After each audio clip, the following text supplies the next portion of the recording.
Hear that sound? What's going on with everybody?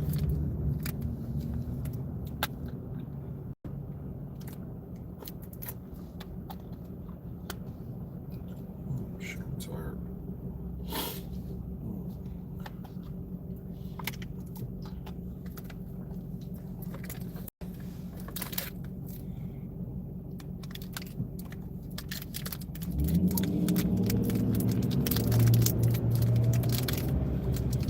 Wait for some motherfuckers to hop in. What's good with you? Hope you're enjoying your day.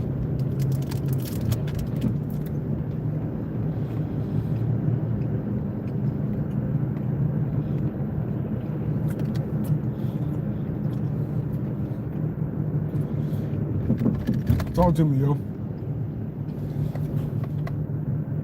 What's up with y'all?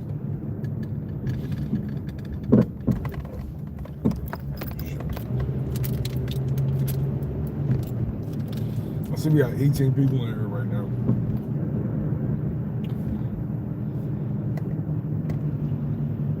What up, Lucian?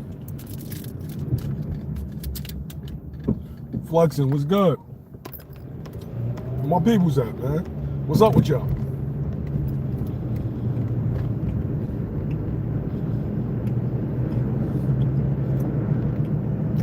Hey, Galaxy, he did?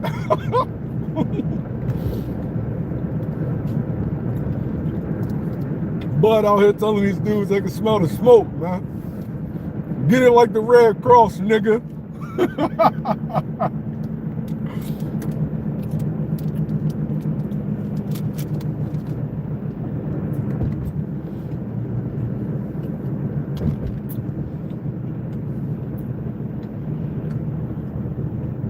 Bud out here carrying it like dollar bill, yo.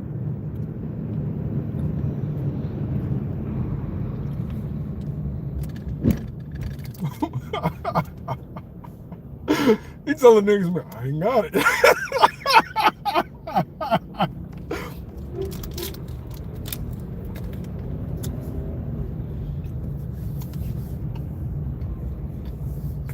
They hitting this line like a collection agency. You tell them niggas they ain't got it.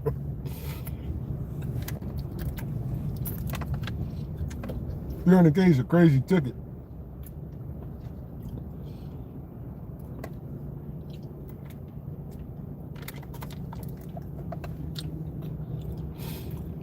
Exactly. Get it back in blood, man. Get it like the Red Cross, nigga.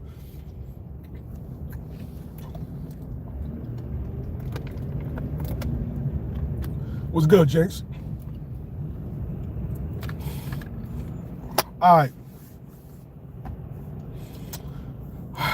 All jokes aside, let's talk about it. Because it's definitely a serious conversation in boxing. Sanctioning fees. Where do they go? Why do they charge so much? What do they actually do for you? Rules, regulations, etc. It's a really interesting conversation because we've seen this before.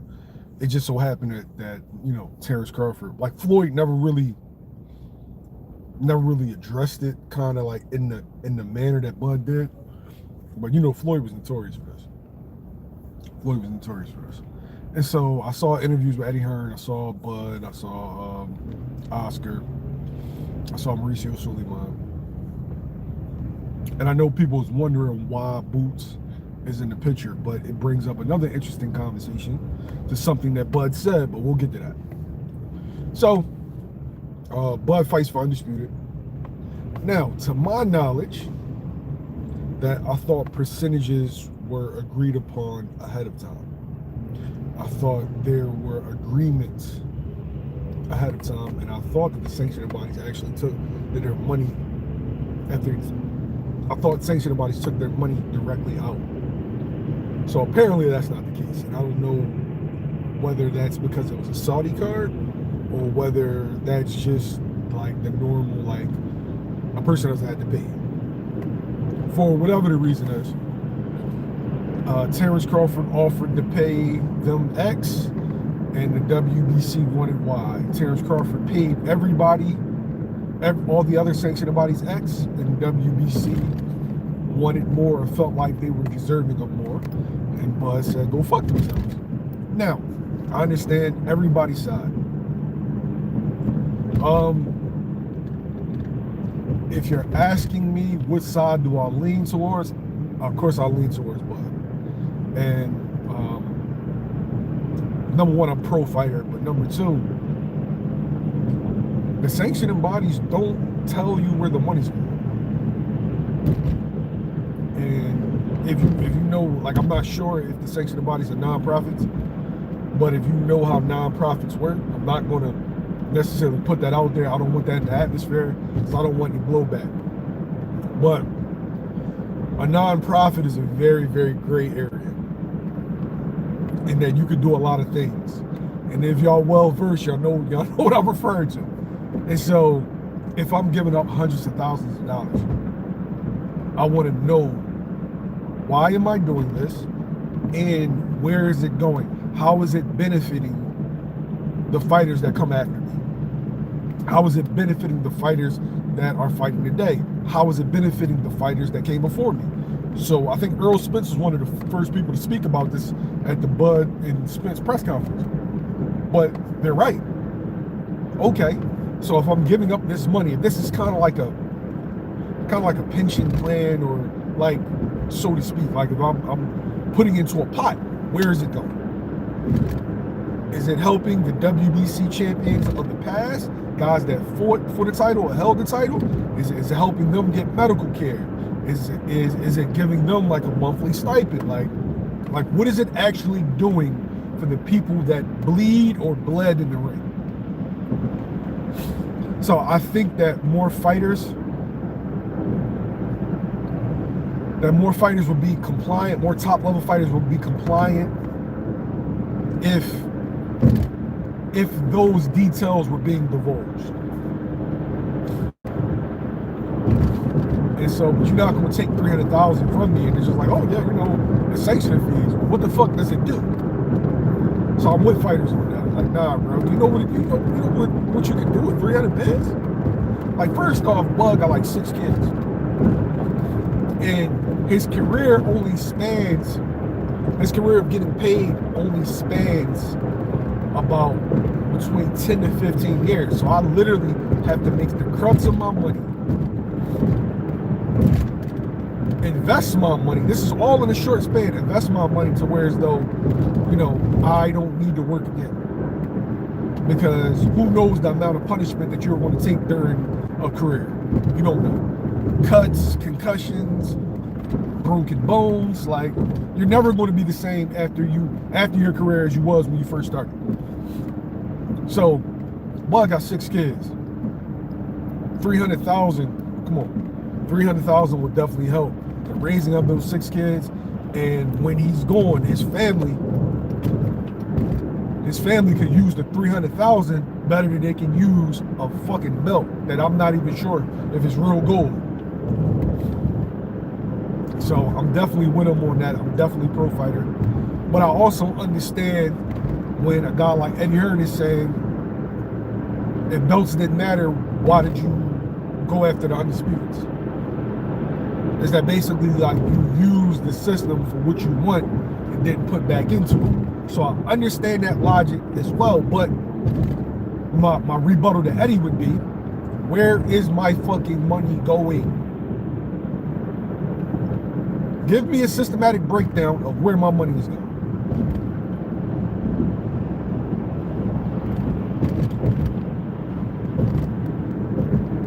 If there was no vagueness, if it was clarity, then I think that the sanctioning bodies will be completely in the right. But there isn't any. There isn't any.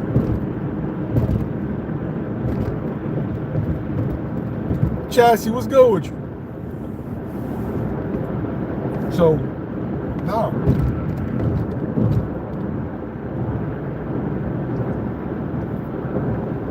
To me, in this particular situation, the WBC and the sanctioning bodies Now, I don't know if the other ones divulge, but if you're not divulging, then no. No clarity, no transparency, you're not getting a dime from me. Nothing.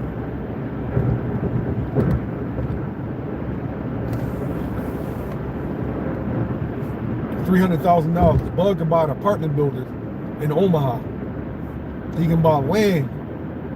Like, you can do a lot of things with $300,000. You can buy a franchise. Like, nah. You can create generational wealth for the Crawfords going forward. Like, the shit that just don't stop with him. Nah, man. 300 bands, I'm good. And he said 300 bands and another 100 bands for something else? Fuck that. Fuck that.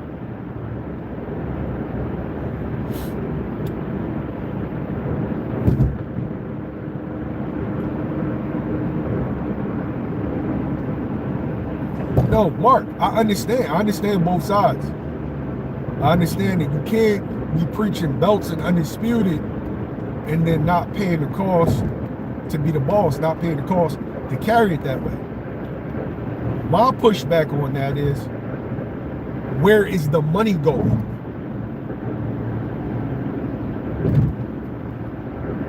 If there was transparency on where that money is going. Now, this is according to the fighters. The fighters say they don't know. Now, mind you, I've never dealt with the sanctioning bodies in that regard. But if the fighters say there's no transparency, I'm inclined to believe them. So, if there was transparency, if there was clarity, if there wasn't vagueness of where the money goes, then I agree with your point. But since there isn't any, nah, man. Nah. I need to know how is this helping fighters like me? How is it helping the guys before me? How is it going to help the guys after me? What are you doing? What are you doing to help us?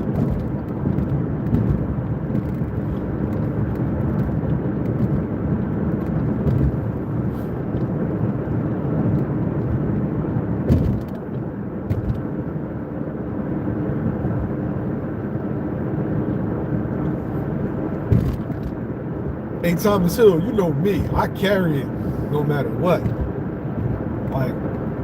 Like, people consider me a Bud Crawford hater. So, I don't agree with that notion. I feel like I'm fair. If I agree with your position, I agree with your position. If I don't, I don't. If I think you'll win a fight, if I don't think you'll win a fight. To me, it's nothing personal. But in this regard, ride with Bud. Some people, there's some motherfuckers that it'll literally take them 10 years to make 300,000. You want 300,000 off of my blood, sweat, and tears, and I don't know what you're doing with it?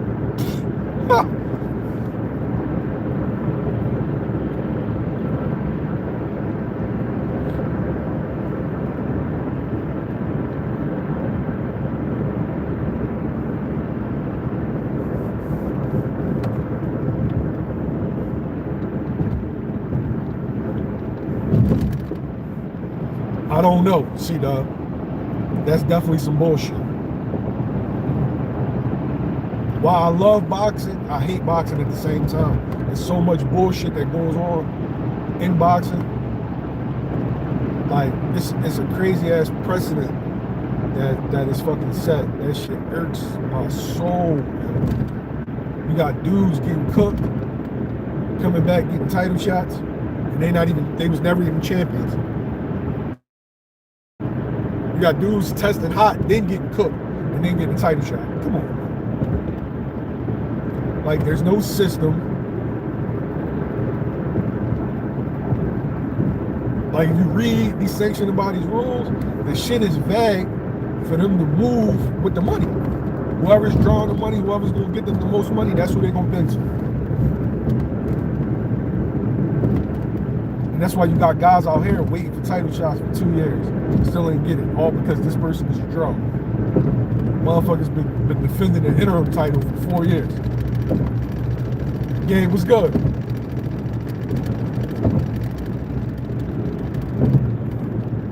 Chassis, it's the truth though. It's the truth. We in love with something that doesn't love us back.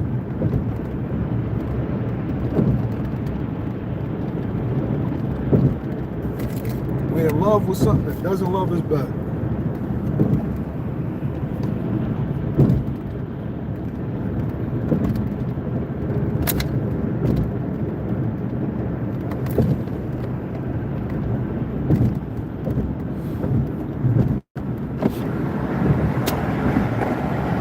So the whole system is fucked up. And if people are asking me, am I mad that Dana White and Turki Al-Ashiki is trying to shake shit up? Honestly, at this point, I'm willing to try anything, because this current state of boxing isn't working. Now, do I think that Dana White is the guy going forward that's going to change the sport for the better? No, I don't. But let's see what he does. Let's see what he does. Yo, the only narrative that I don't agree with, that's being pushed, and I don't really feel it, Sabriel Matias. So I see a lot of dudes making videos, and a lot of fans are super critical of Sabriel Matias, calling him dirty, calling him cheap, and all these things. If you do your homework, and like I said, you can do your independent research, Sabriel Matias tested under the limit for Australia. Feel me? Ryan Garcia tested 60 times the limit. Sabriel Matias tested under the limit. That was never supposed to come out, because technically he abided by VADA's rules. So why is he being treated like a PED cheat that got off because the WBC is corrupt and being negligent? Now he tested under the limit. So whether that's him microdosing or whether that's a tainted supplement, I don't know. But he tested under the limit, and motherfuckers can't treat him like he tested over the limit. That's all I'm saying. And it was never supposed to come out, and of course we know why it came out. I would imagine it's Dalton Smith's team that wants to muddy the waters a little bit. Especially you being a guy that killed.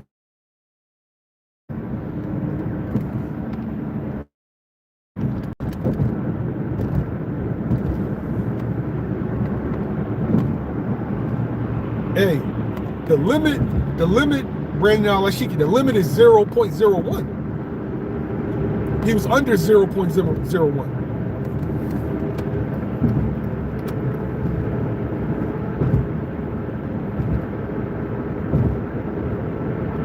No, is Ostarine in other supplements? Yes.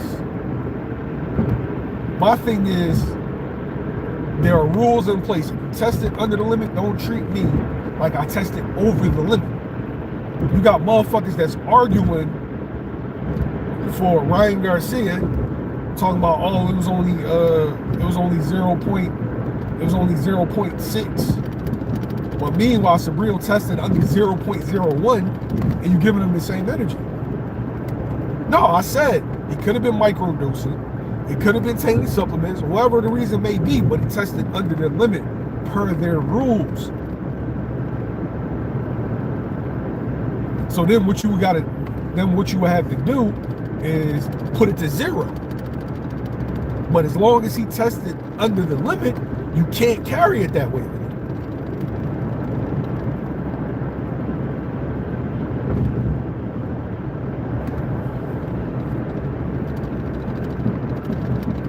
Rules are rules.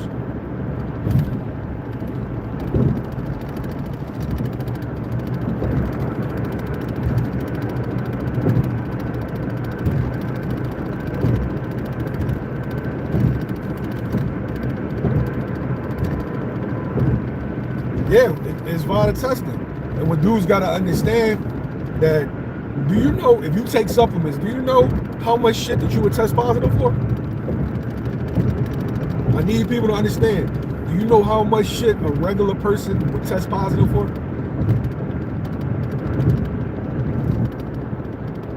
A lot of these supplements, like these fat burners, There's a reason why VADA doesn't want people to use supplements, because a lot of supplements are tainted. A lot of shit on the shelf and like GNC isn't FDA approved. Like, this is definitely a loaded conversation.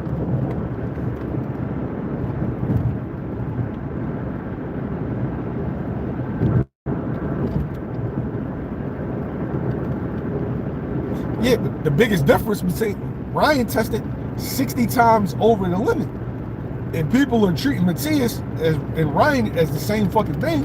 When Ryan tested 60 times over and Matias was under the limit. So nah, man, I gotta be fair.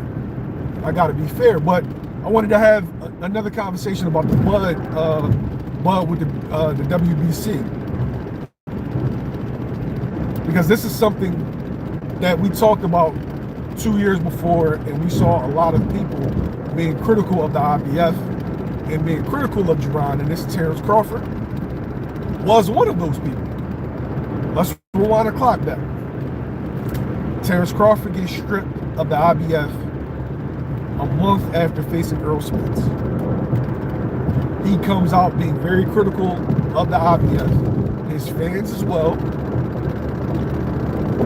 along with calling Boots an email champion, saying, I don't know why anybody would want to be an email champion. The whole nine. He did a whole interview about it.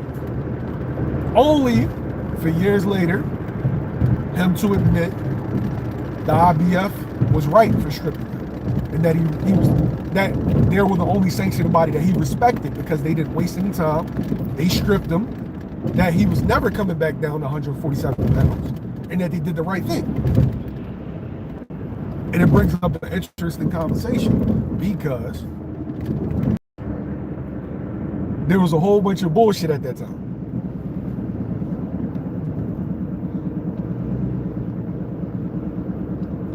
Which sanctioning bodies carry shit the right way, which sanctioning bodies carry shit the wrong way. And mind you, I respect Terence Crawford for admitting the truth and admitting that he was wrong in his criticism in that situation, because he didn't have to. He didn't have to admit that he was wrong, but he did.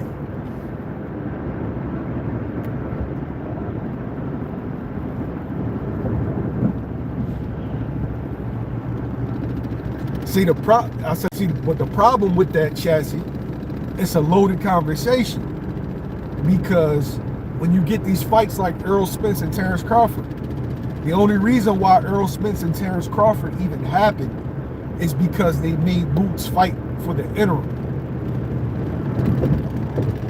Earl Spence should have been ordered to face Jaron Ennis.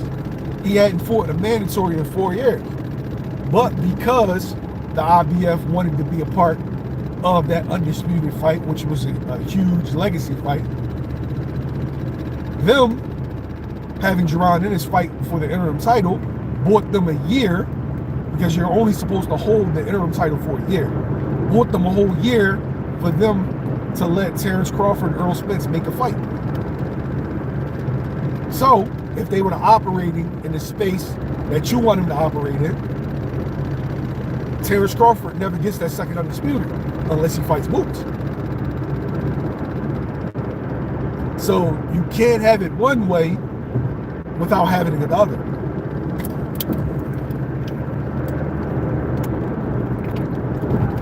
You got these big fights that everybody wants to see for all these belts, and you got to understand that the sanctioning bodies allowing guys or ordering guys to fight for interim titles allows you to get these Joshua versus Usyks, these Fury versus Usyks, etc. That's their way of holding off the mandatory challenger, basically saying, we guarantee you your shot, and or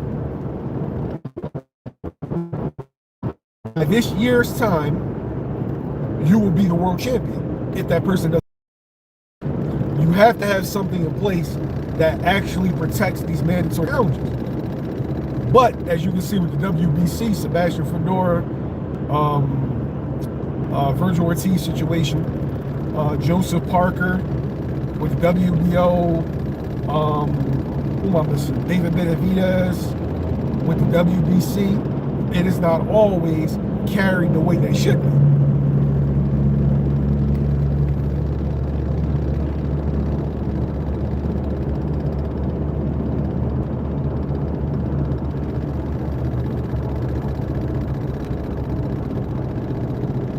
Appreciate you, Thomas Hill.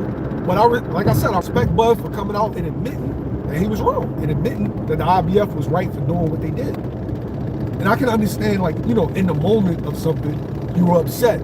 But hindsight is 20/20. When you get older, you start looking at things from different perspectives. Time passes, you're like, damn, like, they did the right thing.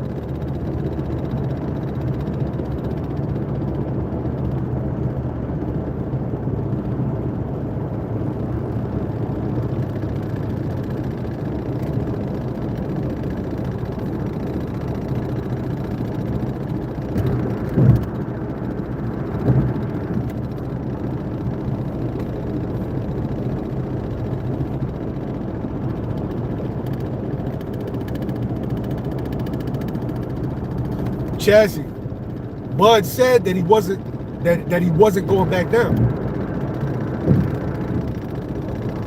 So you can't use that argument, boy.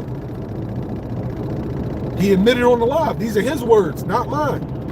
He said they did the right thing because he wasn't coming back down. He wasn't staying at 47.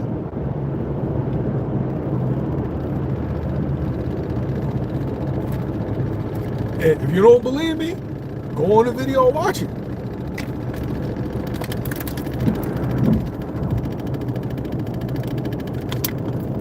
Everybody in the comments, if you saw it, let her know. He said he wasn't going back down. So they were right for stripping him.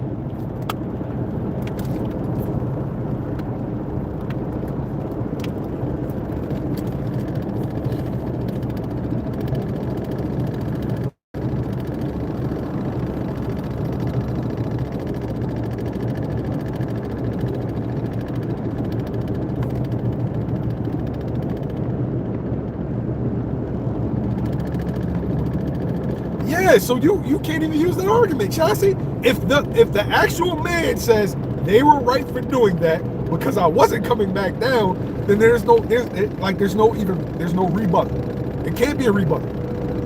The actual person admitted his intentions, and that said sanctioning body was right for doing what they did.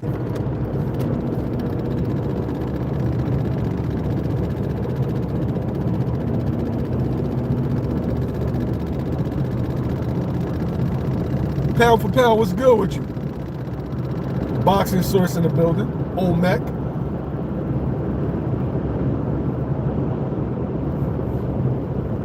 So Chassis, I think you owe him an apology, Chassis.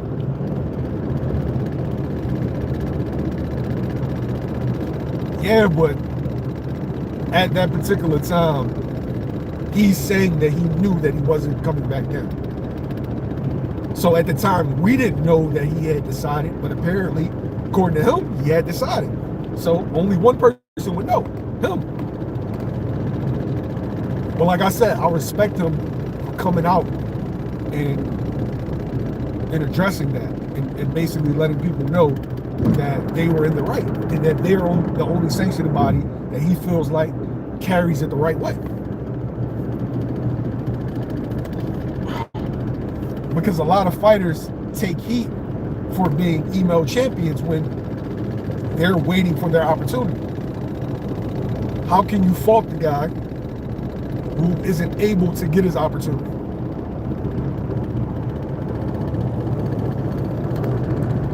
Hold on 1 second, y'all. I gotta make sure this GPS. I'm back. Sorry.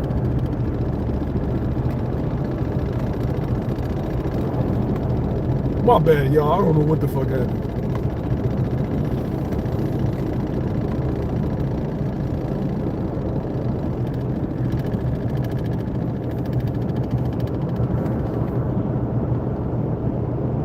Oh, Barrios beats Rams too. January 31st, I'm gonna show up in some Shakur merch. know what I'm saying? What Dr. Umar said, my brother, we rocking with you. So the streets is rocking with Core the 31st, baby. You know what I'm saying? Fuck all that neutrality, that media neutrality. Nah. When it comes to Barrios, I'm showing up with a El Azteca shirt and a sombrero. And then with Core, as a matter of fact, y'all, I'm gonna put the pink lotion in my hair. I'm gonna curl my shit up. You know what I'm saying? That's how I'm showing up to the fight, man. Core, rocking with you.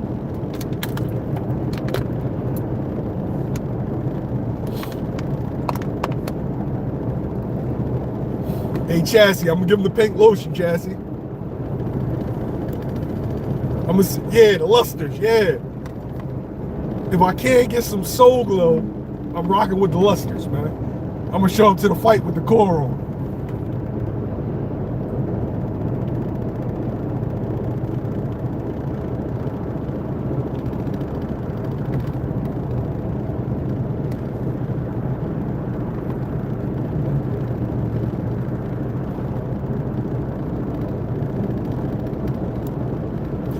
Oh yeah, Cool Boys are always moving up to 35, brother. Yeah, Cool Boys moving to 35. That's a definite.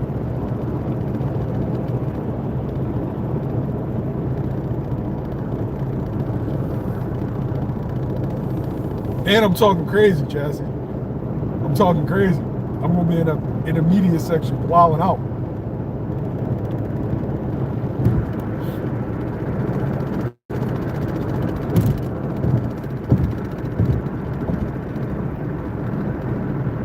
For me, I don't give racist passes.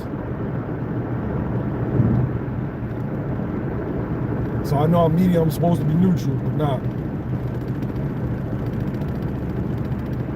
You can't hate my people and me be neutral. Nah, it's fuck me, it's fuck you. Fuck T.O., fuck Ryan. Fuck them all.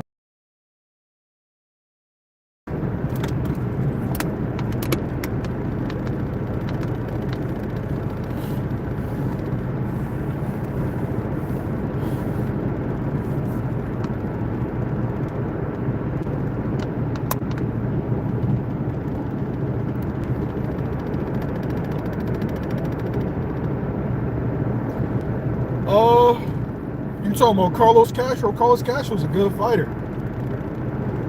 He's a really, really good fighter. That's a tough fight for Shusha. So I know I don't always touch on racial issues. I feel like I touch on them when they need to be touched on. And so when I say something, it has meaning. I put emphasis. Right. Very simple.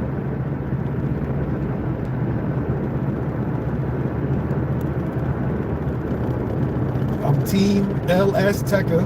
I'm Team Core.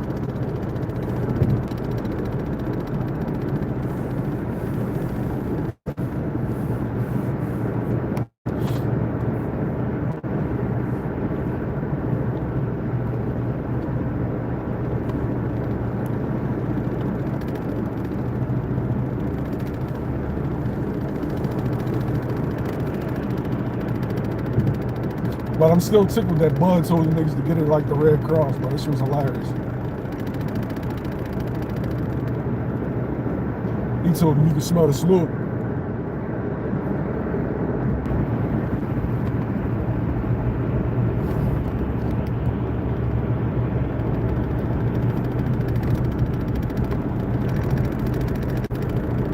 Yo, oh man. Yo, he told them the old Cedric the Entertainer John. I ain't got it, man. I can put something on it. I ain't got it, man. I don't know what you want me to tell you. I don't know what you want me to tell you.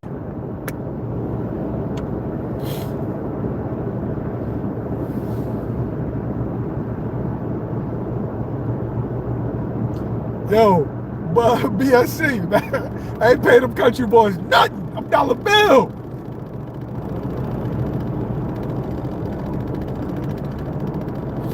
He treated him like a bill collector. I'm sorry. I'm being unprofessional today. I don't care. He treated him like a bill collector. He treated him like, no. Terence not here. No. Terence don't live here. He don't. No. He don't live here. He don't live here.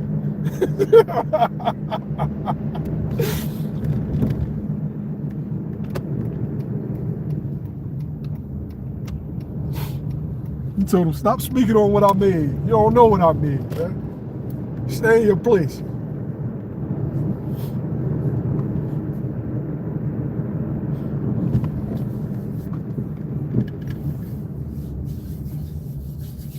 That's his new nickname, man. Terence, he no live here, Crawford, man.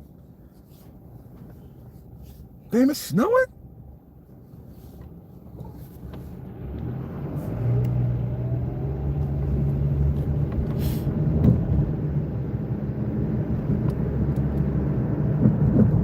Yeah, nah, bro. 400,000? Negative.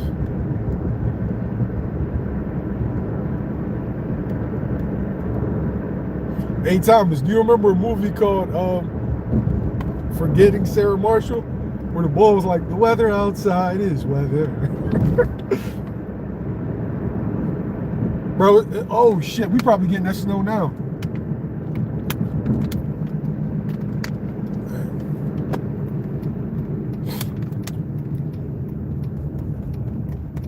Yo, just know I love y'all, man. Fucks with y'all.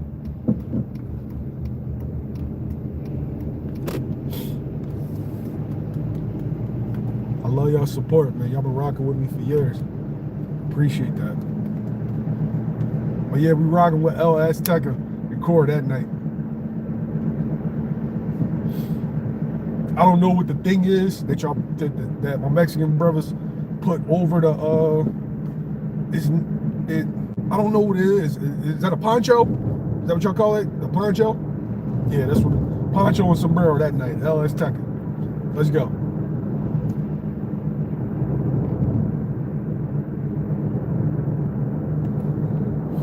I don't know, man. I don't know. It's looking like I seen Virgil management kind of change their tone within the last like couple of days. So we might get it. We might get it.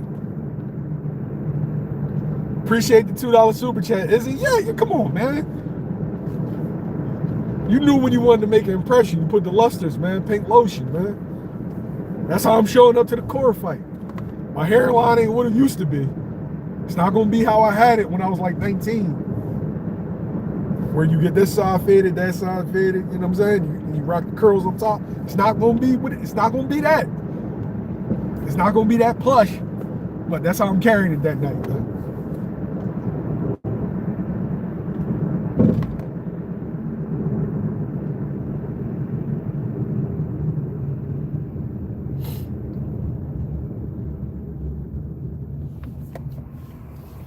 But yeah, we gotta see how it shakes out, man.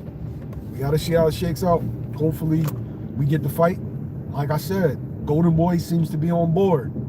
Eric Gomez saying a deal can be done by next week. Eddie's on board. Boots is on board. And Virgil Ortiz seemed like he wasn't being kept in the loop. It seemed like he didn't know what was going on, because in one interview he's saying one thing and then his promotion is saying another thing. And so, and it is not uncommon that fighters aren't really in the loop, because people make decisions for fighters all the time without them knowing. But it seemed like everybody's on board, and now Virgil's manager is coming out now after saying that, oh, we haven't received the deal, and, you know, talking a whole lot of shit. Now he's saying, oh yeah, a deal can be done by next week. So apparently he got the phone call that basically said, no, you know, we're hammering things out now, and then we'll, according to Eric Gomez says that they're finalizing the details for the deal currently, and then that they will send the deal to Virgil to see if Virgil will accept. So we just got to see how it shakes out. But yeah, appreciate y'all. Subscribe to the channel. I got my destination. Love y'all. Hopefully we get these fights. I'm out.